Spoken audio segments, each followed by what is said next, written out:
Ito guys, may mga karat 'to. Ito yung suot ko everyday. Ito, tsaka ito. Madumi lang talaga. Di ko man kasi nilinisan kasi lagi ko siya sinusuot. So ngayon, na-challenge ako. May nagpapa-challenge guys na i-magnet ko daw siya. O sige, try natin. Kasi kung ma-magnet yan guys, ibig sabihin fake yan. Fake.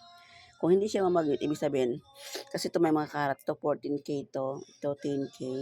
Ano ko 14K din to eh. Ito mababa lang yan. Pero pag tunay, hindi yan namamagnet. So ito na ating magnet guys. Ayan, magnet yan ha. Laki ng magnet ko ha. So challenge natin.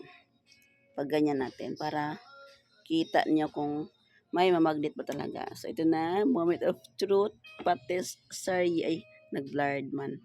Ba't mag-blurred? Wait lang. Nag-blurred. So, ayan guys ha. Lapit natin. I-magnet na natin guys the moment of truth. Kung may mamagnet, ibig sabihin fake siya. Kasi alam ko ito mga karat yan. Ibigay yan sa akin mga karat 14K, 10K. Ayan. Ito sa akin. Itong dalawang Manila ring. So, tara na. Natakot ako guys. Wala. Wala.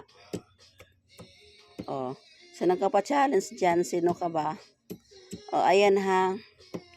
Magnet test walang na magnet. Ibig sabihin, ito ay real na may karat, real gold. Ayan.